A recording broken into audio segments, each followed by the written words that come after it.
গাড়িতে সব সময় In 2 miles, take exit 12E for Northern State Parkway toward Hauppauge. এই লাল গাড়িটাকে আজকে বিদায় দিতে হবে, এটাই আমাদের মনো কষ্টের কারণ। একটু প্রেক্ষাপটটা বলি আমি। লাল গাড়িটা আমার ছেলে বছর 2 আগে ক্রয় করেছিল, সম্পূর্ণ নতুন হিসাবে। মোটামুটি 35,000 মাইল সে এই গাড়ি ব্যবহার করেছে। কিন্তু গত সপ্তাহে হঠাৎ করে প্রচন্ড বৃষ্টি এবং ঝড়ো আবহাওয়ার মধ্যে, ঝড়ো বৃষ্টির মধ্যে গাড়ি নিয়ে আমরা বের হয়েছিলাম। যে কোনো কারণেই হোক, At the light, turn left onto Sunnyside Boulevard. মনে হচ্ছিল যে যথেষ্ট ভালো পারফরমেন্স দিচ্ছে না, যার কারণে আমরা মনস্থির করি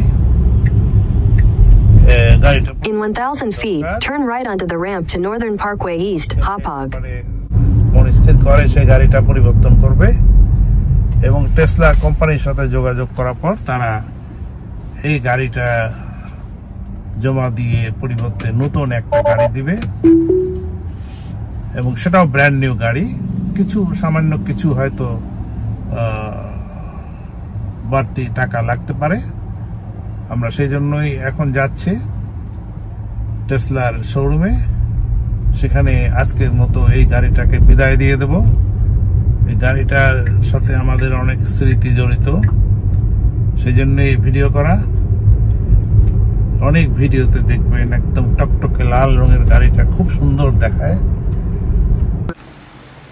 আমরা টেসলার শোরুমে চলে এসেছি এবং এই আমাদের লাল গাড়িটি তাদের নির্ধারিত দেখানো জায়গায় আমরা প্লেস করেছি।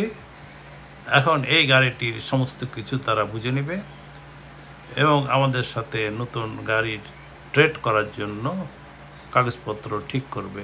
আমরা এই টেসলা, নিউ ইয়র্ক টেসলা অফিসে এসেছি।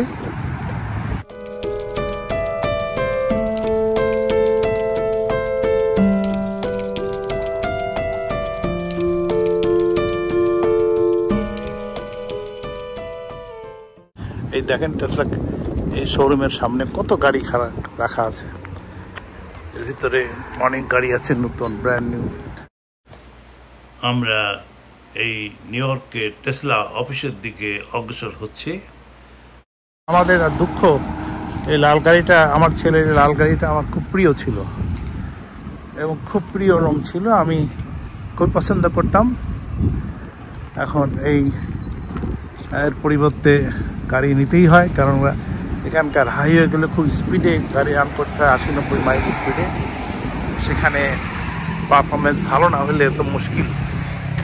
তো যাই হোক, আমরা এখন এসেছি, দেখা যাক নতুন গাড়ি আমরা পেলে আবার ভিডিও করে দেখাবো। আমরা এখন অফিস রুমে ঢুকবো, আমার ছেলে কথা বলবে। এখানে অবশ্য আমার কোনো ভূমিকা নাই, আমার ছেলে যা করবে তাই, কারণ তার গাড়ি সেই করবে।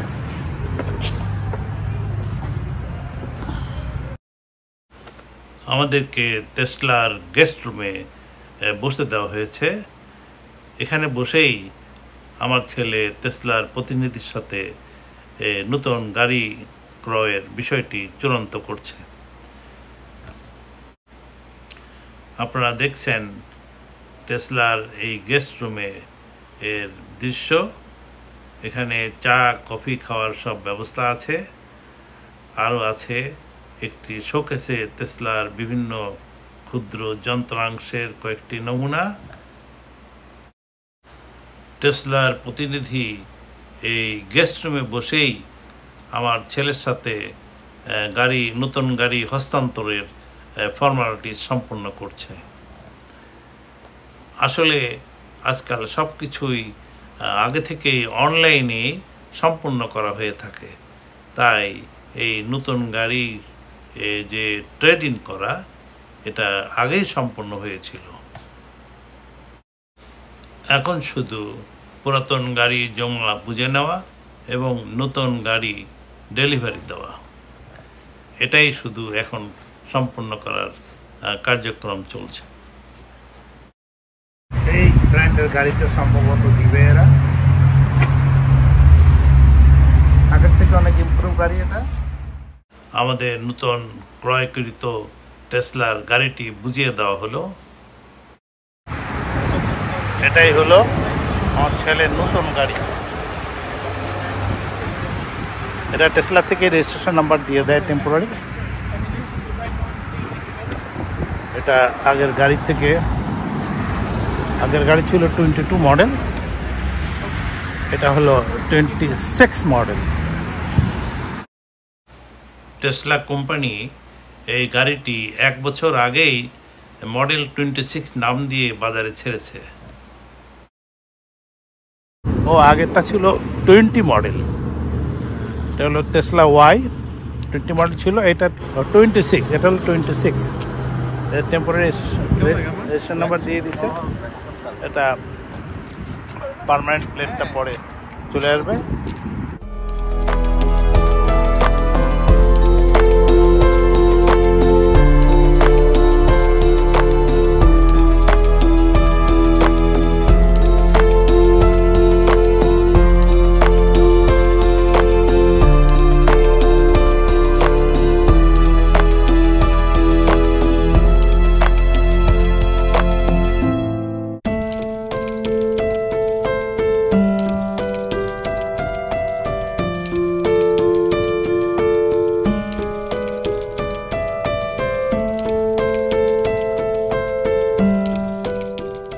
পিছনে দেখেন একটা লাল রঙের একটা আভা, এটা কিন্তু আগের গাড়িতে ছিল না, আগের মডেলে ছিল, এই মডেলে ইন্ট্রোডিউস করা হয়েছে। এবার গাড়ি উদ্বোধন করার কথা। আমার ছেলে তার মাকে এই গাড়ির প্রথম যাত্রী হিসাবে ভিতরে বসায়ে গাড়িটি উদ্বোধন করলো। দেখুন আমার ছেলের তার মায়ের প্রতি কী ভালোবাসা।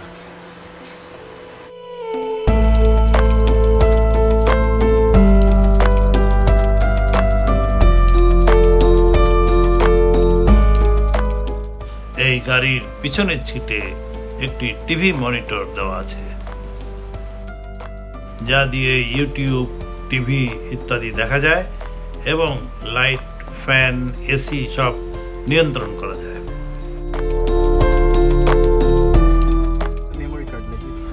এবার টেসলার ইঞ্জিনিয়ার হাতে নাতে সব কিছু বুঝিয়ে দেওয়ার জন্য সামনের সিটে বসে গাড়ির কম্পিউটার খুলে বিভিন্ন বিষয়ে আলোচনা করলো আমার ছেলের সাথে।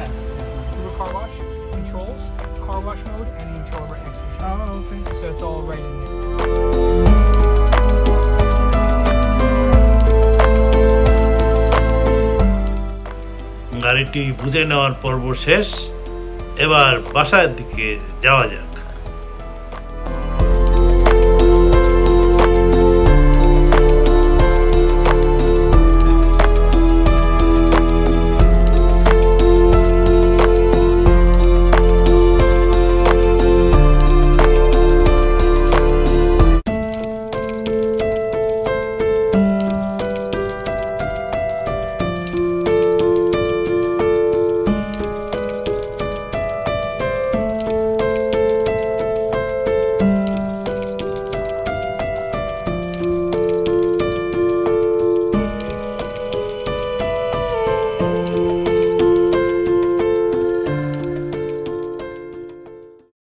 এই গাড়িটি আগের গাড়ির থেকে বেশি সাসপেনশন এবং সেলফ ড্রাইভিংয়ের ক্ষেত্রে অনেক ভালো পারফরমেন্স পাওয়া গেল।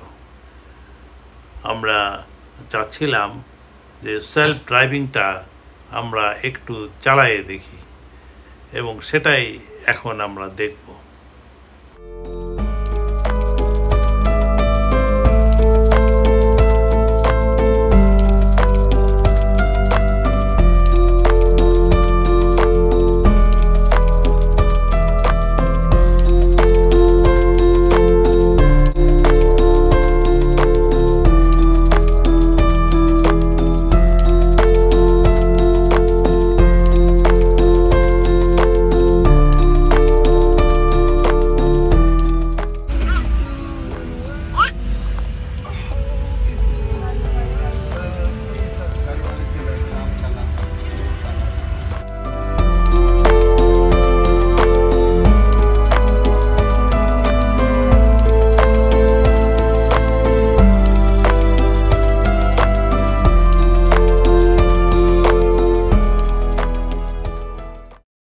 আপনারা দেখছেন গাড়িটি একা একাই কিভাবে নিজে থেকে তার পথ বেছে নিয়ে চলে আসছে। এর জন্য কোনো ব্রেক, অ্যাক্সেলেরেটর বা স্টিয়ারিং হাত দেওয়ার প্রয়োজন নাই। সে কম্পিউটারে তার গুগল ম্যাপ দেখে সে নিজে থেকেই তার রাস্তা নির্ধারণ করে গন্তব্যস্থানে চলে আসছে। এখানে কোনো পরিশ্রম বা কোনো রকম অন্য কিছু করার প্রয়োজন নাই। শুধু চোখ দুটো সামনের দিকে খুলে রাখতে হবে যাতে কম্পিউটার বুঝতে পারে যে ড্রাইভিং সিটে একজন ড্রাইভার আছে। এছাড়া আর করণীয় কিছু নাই। গাড়ির চতুর্পাশে অনেক সেন্সর ক্যামেরা লাগানো আছে। এই সেন্সর ক্যামেরা দিয়ে মূলত কম্পিউটারটি গাড়িটিকে নিয়ন্ত্রণ করে।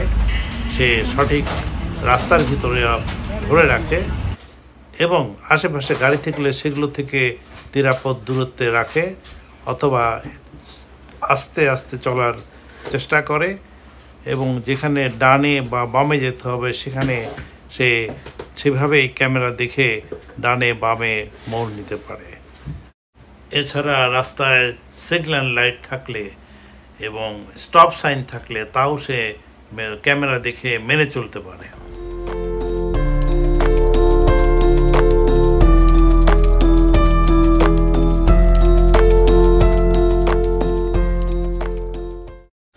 আজকে আর নয়, এখানেই শেষ করছি। আগামীতে ইনশাল্লাহ দেখা হবে নতুন কোনো ভিডিওতে। ততক্ষণ সবাই ভালো থাকুন, সুস্থ থাকুন, আমাদের জন্য দোয়া করবেন। ধন্যবাদ।